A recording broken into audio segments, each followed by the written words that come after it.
Welcome to AK prime math academy. So ఈ video సెషన్లో roles theorem యొక్క proof, అదేవిధంగా లెగ్రాంజెస్ మీన్ వాల్యూ థీరం యొక్క ప్రూఫ్ మనం నేర్చుకుందాం. ఈ టూ థీరమ్స్ యొక్క ప్రూఫ్ చాలా ఇంపార్టెంట్. ఈసారి మనకు JNTUA ఎగ్జామ్స్ R23 రెగ్యులేషన్స్లో మనకు ఈ ప్రూఫ్ ఖచ్చితంగా నేర్చుకోవాలి. ఇంతకుముందు ప్రీవియస్ రెగ్యులేషన్స్లో ఈ ప్రూఫ్ అడిగేవాడు కాదు. జస్ట్ రోల్స్ థీరం యొక్క స్టేట్మెంట్, అదేవిధంగా లెగ్రాంజెస్ మీన్ వాల్యూ థీరం యొక్క స్టేట్మెంట్ గుర్తుంటే సరిపోయేది. కానీ ఇప్పుడు ప్రూఫ్ కూడా ఖచ్చితంగా నేర్చుకోవాలి. సో క్వశ్చన్ ఈ విధంగా అడుగుతారు, state and prove roles theorem అంటారు. స్టేట్మెంట్ కూడా మనము రాయాల్సి ఉంటుంది, అదేవిధంగా ప్రూఫ్ కూడా చేయాల్సి ఉంటుంది. సో స్టేట్మెంట్ లో ఏంటి అంటే, ఆల్రెడీ స్టేట్మెంట్ మీ అందరికీ తెలిసి ఉంటుంది, ఎందుకంటే వీటిపైన మనము ఒక 5 న్యూమరికల్ క్వశ్చన్స్ చేశాము కాబట్టి అందరికీ స్టేట్మెంట్ ఐడియా ఉంటుంది. సో స్టేట్మెంట్ లో ఇక్కడ ఏంటి అంటే, let f of x be a function such that ఈ 3 కండిషన్స్ ఈ f of x అనేది సాటిస్ఫై చేయాలి. అర్థమవుతోందా? Let f of x be a function such that it is continuous in closed interval a comma b. It means f of x. F of x is differentiable in open interval a comma b, and also f of a equal to f of b అయినట్లయితే then there exists కి ఈ symbol కూడా రాసుకోవచ్చు. Then there exists at least one point c in open interval a comma b, అంటే a comma b మధ్యలో, అంటే a కాకుండా b కాకుండా వాటి మధ్యలో ఒక పాయింట్ c ఉంటుంది, such that f dash of c is equal to 0. అర్థమవుతుందా? So this is hour statement for roles theorem. Let f of x be a function such that f of x is continuous in closed interval a comma b, f of x is differentiable in open interval a comma b, and f of a equal to f of b. Then there exists at least one point small c in open interval a comma b such that f dash of c equal to 0. సరే, proof లో ఇక్కడ నేను 2 cases లో proof చేసి చూపిస్తాను. Proof బాగా observe చేయండి. Given f of x is continuous in closed interval a comma b. ఇది మనకు స్టేట్మెంట్ లో ఉంది ఈ point. Given f of x is continuous in closed interval a comma b, then by extreme value theorem f of x attains its maximum and minimum value in the given interval. ఈ given interval లో f of x అనేది దాని maximum వాల్యూని reach అవుతుంది, అదే విధంగా minimum వాల్యూని reach అవుతుంది according to extreme value theorem. మరి ఎక్స్ట్రీమ్ వాల్యూ థీరం మనం నేర్చుకోవాల్సిన అవసరం లేదు, జస్ట్ ఈ పాయింట్ గుర్తు పెట్టుకుంటే చాలు. మరి థీరం ని 2-3 రకాలుగా ప్రూవ్ చేయొచ్చు. మనము ఇక్కడ ద ఈజియెస్ట్ వేలో మేము ప్రూవ్ చేస్తున్నాము, బాగా నేర్చుకోండి, సరేనా? ప్రూఫ్ లో ఫస్ట్ పాయింట్ ఇక్కడ ఏంటి అంటే, given that f of x is continuous in closed interval a comma b, then by extreme value theorem f of x attains means reach అవుతుంది అని its maximum and minimum value in the given interval. Okay, so first కేసులో మనం ఏమనుకుంటామంటే, ఇక్కడ f of x అనే function maximum value minimum value attain అంటే reach అవుతుంది అంటున్నారు కదా. మనం ఫస్ట్ కేసులో ఏమనుకుంటామంటే, maximum value minimum value both are equal అనుకుంటాము. సెకండ్ కేసులో those two are not equal or distinct అనుకుంటాం. అర్థమవుతుందా? మరి కొంతమంది మాక్సిమం వాల్యూని క్యాపిటల్ M తో డినోట్ చేస్తారు, మినిమం వాల్యూని స్మాల్ m తో డినోట్ చేస్తారు. అలా అయినా చేసుకోవచ్చు, మరి నేనైతే అలా చేయలేదు. మరి ఇక్కడ ఈ పిక్చర్ గనక అబ్జర్వ్ చేస్తే, ఈ డయాగ్రామ్ గనక మీకు అబ్జర్వ్ చేస్తే మీకు ఈజీగా అర్థమవుతుంది. ఇక్కడ మనం తీసుకున్నటువంటి ఇంటర్వల్ a, b, AB మధ్యలో ఒక పాయింట్ ఉంది c. మరి ఇక్కడ ఎందుకు a,0, c,0, b,0 రాసామంటే, on x axis y coordinate అనేది 0 ఉంటుంది కాబట్టి ఇది a,0 పాయింట్, ఇది b, in between a, b మనం ఒక పాయింట్ తీసుకుంటాం, అది c. సరేనా? సో ఏ ఇదైతే ఈ పాయింట్ ఏమవుతుందంటే, ఈ పాయింట్ ఏమవుతుందంటే f of a అవుతుంది, అండ్ ఈ పాయింట్ ఏమవుతుందంటే f of b అవుతుంది. మీరు క్లియర్ గా అబ్జర్వ్ చేస్తే f of a value, f of b value both are equal, అవునా కాదా? అర్థమవుతుందా? హియర్ ఇది f of a into mark పెడుతున్నా, ఇది f of b, అంటే f of a and f of b both are equal, అవునా కాదా? అర్థమవుతుందా? Here f of a and f of b both are equal. And ఈ point ఏమవుతుందంటే f of c అవుతుంది, f of c. But f of c is not equal to f of a and f of b. అర్థమవుతుందా? ఇప్పుడు first కేసులో చూడండి, if maximum and minimum values are equal then f of x is set to be a constant function. F of x ఏమైపోతుంది? Constant function అయిపోతుంది. అంటే ఎప్పుడైతే f of a equal to f of b అయిపోతుందో ఇక్కడ మీరు గమనిస్తే ఇది ఏమైపోతుంది అంటే ఇక్కడ టాంజెంట్ అంటే ఈ కర్వ్ కి మనము టాంజెంట్ డ్రా చేస్తే అది it should be parallel to X axis కాబట్టి ఇక్కడ F dash of x equal to 0 అవుతుంది. ఎఫ్ డాష్ ఆఫ్ ఎక్స్ ఎంత అవుతుంది? కాన్స్టెంట్ ఫంక్షన్ అంటే మీ కాన్స్టెంట్ ఫంక్షన్ ఇక్కడ మనకి ఏమొస్తుంది? F dash of x equal to 0 for all x belongs to a comma b. For all x belongs to a comma b, then there exists a point a small c in between a comma b కాకపోతే open interval a comma b such that f dash of c equal to 0. So ఇక్కడ x place లో c substitute చేస్తాను, f dash of c equal to 0. So first case లో మా assumption ఏమనిందంటే maximum and minimum values both are equal అనుకున్నాం. మరి second case లో ఏమనుకుంటామంటే దోస్ టూ ఆర్ డిస్టింక్ట్ అనుకుంటాం, ఆర్ నాట్ ఈక్వల్ అనుకుంటాం. సరేనా? సో సెకండ్ కేస్ బాగా అబ్జర్వ్ చేయండి. If maximum and minimum values are not equal, suppose f of x is maximum at c, suppose f of x is maximum at c, c దగ్గర maximum value తీసుకుంటోంది. f of x curve ఇక్కడ మీకు draw చేశాను. So c దగ్గర maximum value ఉంది f of x కి అనుకుందాము. Okay, so f of x is maximum at c, then f of c plus h minus f of c and f of c minus h minus f of c both are negative where h is a very small number. Okay, so ఇది మీకు అర్థం అవ్వాలి, ఈ 2 points మీకు అర్థం అవ్వాలి. ఎందుకు these 2 values or negative అనేది మీకు అర్థం అవ్వాలి. ఇది నేను మీకు ఇక్కడ పిక్చర్ లో చూపిస్తాను, బాగా అబ్జర్వ్ చేయండి. సరే చూడండి, సో ఈ పాయింట్ ఏమవుతుందంటే f of c minus h అవుతుంది. ఇది సి మైనస్ హెచ్ అయినప్పుడు ఇదేమవుతుంది? F of c minus h అవుతుంది. మరి ఈ పాయింట్ ఏమవుతుందంటే f of c plus h అవుతుంది, f of c plus h అవుతుంది. అవునా? మరి ఈ పాయింట్ ఏమవుతుంది? F of c. మీరు బాగా అబ్జర్వ్ చేస్తే అన్నిటికంటే హైయెస్ట్ గ్రేటెస్ట్ వాల్యూ ఏది? F of c value. దాని తర్వాత ఇది f of c plus h అనేది కూడా ఎఫ్ ఆఫ్ సి కంటే తక్కువే. అలాగే f of c minus h కూడా ఎఫ్ ఆఫ్ సి కంటే తక్కువే. అర్థమవుతుందా? అందుకే నేను ఇక్కడ ఏం రాశానంటే బాగా అబ్జర్వ్ చేయండి, f of c plus h minus f of c minus h minus f of c both are negative. ఎందుకంటే because f of c is maximum value కాబట్టి ఈ మాక్సిమం వాల్యూ ఎప్పుడైతే దీంట్లోంచి సబ్స్ట్రాక్ట్ చేస్తామో ఎప్పుడు నెగిటివ్నే వస్తుంది. ఫర్ ఎగ్జాంపుల్ నంబర్స్ లో తీసుకోండి, 2, 3. 3 అనేది మనకు ఏమి బిగ్గర్ వాల్యూ కాబట్టి 2 - 3 అంటే మనకి ఏమొస్తుంది? -1. అర్థమవుతుందా?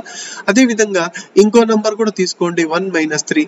ఇప్పుడు కూడా మనకి ఏమొస్తుంది? -2. ఎందుకు అంటే ఇక్కడ బోత్ ఎఫ్ ఆఫ్ సి అనేది ఇక్కడ మాక్సిమం రెండు కేసెస్ లో కూడా. సో సబ్ట్రాక్ట్ చేసినప్పుడు ఇది నెగిటివ్ వాల్యూ వస్తుంది, ఇది కూడా నెగిటివ్ వాల్యూ వస్తుంది, where h is small. Clearly ఇప్పుడు ఇంకోసారి మళ్ళీ తీసుకున్న బోత్ ఆర్ నెగిటివ్ అంటే less than or equal to 0 కదండి. నెగిటివ్ వాల్యూస్ అంటే mean less than or equal to 0. So f of c plus h minus f of c is less than or equal to 0. అదే విధంగా దీన్ని కూడా నేను ఏం చేస్తానంటే f of c minus h minus f of see that is also less than or equal to 0. అవునా కాదా? తర్వాత ఇక్కడ ఏం చేస్తానంటే దీన్ని హెచ్ తో డివైడ్ చేస్తాను, ఈ ఎక్స్ప్రెషన్ ని హెచ్ తో డివైడ్ చేస్తాను. మరి హెచ్ ఇస్ వెరీ స్మాల్ అన్నాను కాబట్టి ఎప్పుడైతే దీన్ని హెచ్ తో డివైడ్ చేస్తానో then I can write it as f of c plus h minus f of c divided by h less than or equal to 0 గా రాసుకోవచ్చు. మరి ఇక్కడ సెకండ్ ఎక్స్ప్రెషన్ ఏం చేస్తానంటే హెచ్ తో కాకుండా మైనస్ హెచ్ తో డివైడ్ చేస్తాను, నెగిటివ్ హెచ్ తో డివైడ్ చేస్తాను. ఎప్పుడైతే నెగిటివ్ నెంబర్ తో డివైడ్ చేస్తామో అప్పుడు less than or equal to 0 ఏంగా మారుతుందంటే greater than or equal to 0 గా మారుతుంది. మీకు మనకందరికీ తెలుసు, మైనస్ తో మల్టిప్లై చేస్తే లెస్ దాన్ ఏమవుతుంది? గ్రేటర్ దాన్ అవుతుంది. ఆ విషయం మనకు తెలుసు కాబట్టి దాన్ని ఈ ఎక్స్ప్రెషన్ ని ఎప్పుడైతే మైనస్ హెచ్ తో డివైడ్ చేస్తామో చేస్తాను less than or equal to will become greater than or equal to 0. ఇప్పుడు మీరు బాగా అబ్జర్వ్ చేస్తే ఒకటేమో less than or equal to 0 f of c plus h minus f of c divided by h, కానీ ఇదేమో greater than or equal to 0 ఉంది. వీటికి limit నేను ఎప్పుడైతే తీసుకుంటానో లిమిట్ హెచ్ టెన్స్ టు 0, దీనికి లిమిట్ దానికి లిమిట్ సపరేట్ గా రాసుకుంటాను. ఈ టూ ఇదేం లిమిట్ రైట్ హ్యాండ్ డెరివేటివ్ అవుతుంది, మరి ఇది లెఫ్ట్ హ్యాండ్ డెరివేటివ్ అవుతుంది. సో కింద అదే రాశాను. So the right hand derivative and the left hand derivative are at capital C are having different signs, making it non-differentiable at C. So C దగ్గర non-differentiable అవుతుంది ఎందుకంటే because right hand derivative is not equal to left hand derivative కాబట్టి is not derivable at C, which is a contradiction because we know that f of x is differentiable. f of x is differentiable అని ముందు మనం statement లో చెప్పినాం కాబట్టి ఇది contradiction అవుతుంది. Non differentiable at C అనేది మనకేమవుతుంది అంటే ఇట్స్ ఏ కాంట్రడిక్షన్ అవుతుంది. సో హెన్స్ మనం ఏం రాసుకోవచ్చు అంటే f dash of c must be equal to 0. So f dash of c must be equal to 0 అని చెప్పి రాసుకోవచ్చు. వేర్ c అనేది ఏమి అంటే it lies in between open interval a, b. అర్థమవుతుందా? సో ఈ విధంగా మనము ఇంకా వేరే రకాలుగా కూడా ప్రూవ్ చేసుకోవచ్చు దీన్ని రోల్స్ థియరమ్ ని, కానీ నాకు తెలిసి ఇది కొంచెం ఈజియెస్ట్ వే కాబట్టి ఇలాగా మనము ప్రూవ్ చేసుకున్నాము. ఇక్కడ ఈ డయాగ్రామ్ కొంచెం బాగా స్టడీ చేయండి. సో ఈ పాయింట్ ఏమవుతుందంటే f of c minus h, ఇదేమవుతుంది f of c minus h అవుతుంది. మరి ఇక్కడ ఇదేమవుతుందంటే f of c plus h అవుతుంది. మరి ఈ పాయింట్ ఏమవుతుందంటే ఎఫ్ ఆఫ్ సి అవుతుంది. ఎప్పుడైతే మనం దిస్ మైనస్ దిస్ చేస్తామో will get f of c plus h minus f of c అంటే మనకేమొస్తుంది less than or equal to 0, negative value వస్తుంది షూర్. ఇంకోటి ఏమంటే f of c minus h minus f of c, ఇది కూడా ఏమొస్తుంది less than or equal to 0 వస్తుంది because f of c is maximum value. So కాబట్టి ఇవి రెండు both are less than or equal to 0 వస్తాయి. సరేనా? నెక్స్ట్ ఇక్కడ Lagrange's mean value థీరము. Next mean value theorems లో నెక్స్ట్ థీరం ఏది అంటే state and prove Lagrange's mean value theorem. దాని స్టేట్మెంట్ మన అందరికీ ఐడియా ఉంటుంది. Let F of X B a function such that, ఇక్కడ టూ కండిషన్స్ సాటిస్ఫై చేయాలి. F of X should be continuous in the closed interval a, b and f of x should be differentiable in the open interval a, b and then there exists at least one point C in open interval a, b such that f dash of c is equal to f of b minus f of a divided by b minus a. సరేనా? So ఇంతకు ముందు మనకు roles theorem కి ఇక్కడ difference ఏమంటే roles theorem లో third point f of a equal to f of b అవుతుంది. ఇక్కడ అది అవ్వాల్సిన అవసరం లేదు. సో స్టేట్మెంట్ ఒకసారి బాగా చూసుకోండి. Let F of X B a function such that f of X is continuous in closed interval a, b, F of X is differentiable in open interval a, b and there exists at least one point small c in open interval a, b such that f dash of c is equal to f of b minus f of a divided by b minus a. అర్థమవుతుందా? మరి ఇక్కడ మీరు diagram గనక observe చేస్తే డయాగ్రామే మనకు సగం చెప్పేస్తుంది. So ఈ పాయింట్ ఏ అవుతుంది, ఈ పాయింట్ బి అవుతుంది, ఈ పాయింట్ ఏమవుతుందంటే ఎఫ్ ఆఫ్ ఏ అవుతుంది, మరి ఈ పాయింట్ ఏమవుతుందంటే ఎఫ్ ఆఫ్ బి అవుతుంది. ఈ రెడ్ గా కనిపిస్తున్న లైన్ ని మనం ఏమంటామంటే కర్వ్ ని కట్ చేస్తోంది కాబట్టి దీన్ని కార్డ్ అంటాము. ఈ లైన్ ఏమవుతుందంటే టాంజెంట్ అవుతుంది. Given curve y equal to f of X కి అది టాంజెంట్ అవుతుంది. కానీ ఇక్కడ టాంజెంట్ దేనికి ప్యారలల్ గా ఉంది? కార్డ్ కి ప్యారలల్ గా ఉంది. కార్డ్ కి ప్యారలల్ గా ఉంది. మరి కార్డ్ యొక్క ఇక్కడ మనము స్లోప్ ఫైండ్ అవుట్ చేసుకోవచ్చు. According to the formula slope find out చేయాలంటే ఫార్ములా మనందరికీ తెలుసు, y2 minus y1 divided by x2 minus x1. అవునా? ఇది ఏమవుతుంది? ఇది x1 అవుతుంది, ఇది x2 అవుతుంది. అదే విధంగా ఇది ఏమవుతుందంటే ఎఫ్ ఆఫ్ బి ఏమవుతుందంటే y2 అవుతుంది, ఈ పాయింట్ y1 అవుతుంది. So this can be written as, దీని యొక్క స్లోప్ ఎంత అంటే ఈ కార్డ్ యొక్క slope f of b minus f of a divided by b minus a అవుతుంది. మరి టాంజెంట్ యొక్క స్లోప్ ఏమవుతుందంటే tangent is parallel to chord కాబట్టి దాని స్లోప్ కూడా ఏమవుతుందంటే f of b minus f of a by b minus a అవుతుంది. సరే, ప్రూఫ్ లో ఫస్ట్ పాయింట్ ఏంటి అంటే given that f of X is continuous in a, b ఇక్కడ ఇచ్చిండేదే రాసుకున్నాము. మేము ఇక్కడ కొత్త ఫంక్షన్ కన్సిడర్ చేసుకుంటున్నాం. ఆ ఫంక్షన్ ని నేను ఏమనుకుంటున్నాను అంటే ఫై ఆఫ్ ఎక్స్ అనుకుంటున్నా. Consider a function phi of x as, phi of x ని ఎలా డిఫైన్ చేస్తున్నానంటే f of x plus a into x, a x equation number 1. అర్థమవుతుందా? ఫై ఆఫ్ ఎక్స్ అనేది కొత్త ఫంక్షన్ నేను తీసుకున్నాను. Phi of x is equal to f of x plus a x. So this is our first equation. అవునా? Where A is a constant such that, A అంటే ఏంటి అంటే capital A is a constant such that phi of a equal to phi of b, phi of a equal to phi of b. దీన్ని మళ్ళీ consider చేసుకుంటాను. Phi of a equal to phi of b గా రాసుకుంటాను. ఫై of X లో ఫై of ఏ ఎంత అవుతుంది అంటే X ఉన్న చోట ఏ సబ్స్టిట్యూట్ చేయాలి. సో అప్పుడు మనకి ఏమొస్తుందంటే f of a plus capital A into small a. అదే విధంగా ఫై ఆఫ్ బి ఎంత అవుతుంది అంటే ఏ ఉన్న చోట బి పెడితే f of b plus capital A into x ఉన్న చోట బి సబ్స్టిట్యూట్ చేస్తాం. సో ఇది ఫై ఆఫ్ ఏ వాల్యూ అవుతుంది, ఇది ఫై ఆఫ్ బి వాల్యూ అవుతుంది. ఈ క్యాపిటల్ ఏ ఇంటూ బి ఇక్కడ తెచ్చుకుంటాను. అప్పుడు మనకేమవుతుంది అంటే capital A small a minus capital A small b is equal to f of b minus f of a గా రాసుకున్నా. ఆ ఎఫ్ ఆఫ్ ఏ ఇక్కడ తెచ్చుకున్నాను. సో అదేమైందంటే మైనస్ ఎఫ్ ఆఫ్ ఏ. ఈ రెండిట్లో నేనేం కామన్ చేస్తానంటే ఏ కామన్ చేస్తాను. ఏ కామన్ చేస్తే మనకి ఇక్కడ ఏమొస్తుందంటే ఏ ఇంటూ ఏ మైనస్ బి. అవునా? మరి మనకు ఇందులో మైనస్ కామన్ చేస్తే ఏమొస్తుందంటే బయటికి మైనస్ వస్తే ఏ మైనస్ బిని ఎలా రాసుకోవచ్చు అంటే బి మైనస్ ఏగా. So negative A is equal to f of b minus f of a divided by b minus a. అర్థమవుతుందా? సో ఈ కండిషన్ నుంచి మనం ఏం డిరైవ్ చేసుకున్నామంటే మైనస్ ఏ వాల్యూ వచ్చింది. So that is our second equation. అర్థమవుతుందా? So minus A value second equation అవుతుంది. అదే విధంగా ఫస్ట్ ఈక్వేషన్ ఏమవుతుందంటే మనం ఏదైతే ఫంక్షన్ తీసుకున్నామో ఫై ఆఫ్ ఎక్స్ అది ఫస్ట్ ఈక్వేషన్. ఇక్కడ సెకండ్ ఈక్వేషన్ ఏమవుతుందంటే మైనస్ ఏ వాల్యూ అవుతుంది. అవునా? Also f is continuous on a comma closed interval a comma b. ఎప్పుడైతే f is continuous on closed interval a comma b అంటామో f phi లో కూడా ఉంది కాబట్టి ఫై ఈజ్ ఆల్సో కంటిన్యూస్ అని చెప్పి రాసుకోవచ్చు. Because f of x is a polynomial function. ఇది కూడా పాలినామియల్ కాబట్టి ఇక్కడ మనం ఏం రాసుకోవచ్చు అంటే also f is continuous on a comma b అని రాసుకొని ఎప్పుడైతే f continuous phi is also continuous on closed interval a comma b అని చెప్పి రాసుకోవచ్చు. అర్థమవుతుందా? Similarly f is differentiable on a comma b. అదే విధంగా f is differentiable on open interval a comma b అని చెప్పి రాసుకుంటాను. That which implies phi is also differentiable on open interval a comma b and phi of a equal to phi of b. ఒక్కసారి కనుక మీరు బాగా observe చేస్తే ఒక function continuous, అదే విధంగా ఒక function continuous on some interval a comma b, differentiable on open interval a comma B.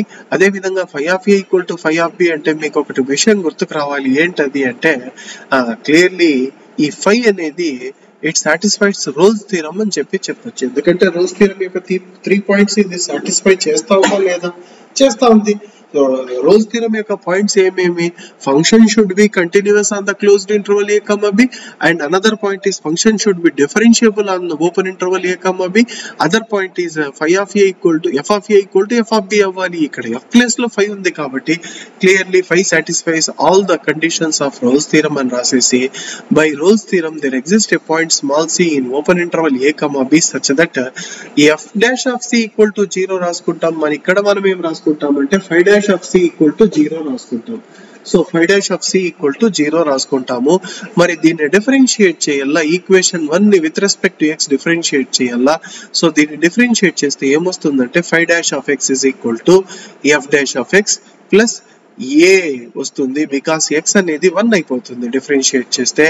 కానీ మనకు phi dash of x is equal to ఈ f dash of x plus a వచ్చిన తర్వాత there exist a point small c అన్నాం కాబట్టి x plus to c పెడితే phi dash of c is equal to f dash of c plus a. కానీ phi dash of c value ఎంత? From equation 3 ఇది ఎంత? 0 కాబట్టి ప్లస్ ఏ ఆ సైడ్కి వెళ్తే మైనస్ ఏ. కానీ ముందు నుంచి మన దగ్గర మైనస్ ఏ వాల్యూ ఉంది. F of b minus f of a divided by b minus a కాబట్టి f dash of c is equal to f of b minus f of a by b minus a. So Lagrange's mean value theorem యొక్క ఈ ఫార్ములాని ఇది వచ్చి మనకు వచ్చింది f'(c). కాబట్టి Lagrange's mean value theorem has been proved అని చెప్పుకోవచ్చు. సో ఈ 2 థీరమ్స్ లో ఖచ్చితంగా మనకు ఒకటి ఎగ్జామ్స్ లో ఖచ్చితంగా ఈజీగా వస్తుంది కాబట్టి మీరు 1-2 సార్లు వినండి, ఈజీగా అర్థమవుతుంది. ఇన్ కేస్ ఈ వీడియో మీకు నచ్చినట్లయితే మీ ఫ్రెండ్స్ తో షేర్ చేయండి. అదే విధంగా మా ఛానల్ ని సబ్స్క్రైబ్ చేసుకోండి. Thank you.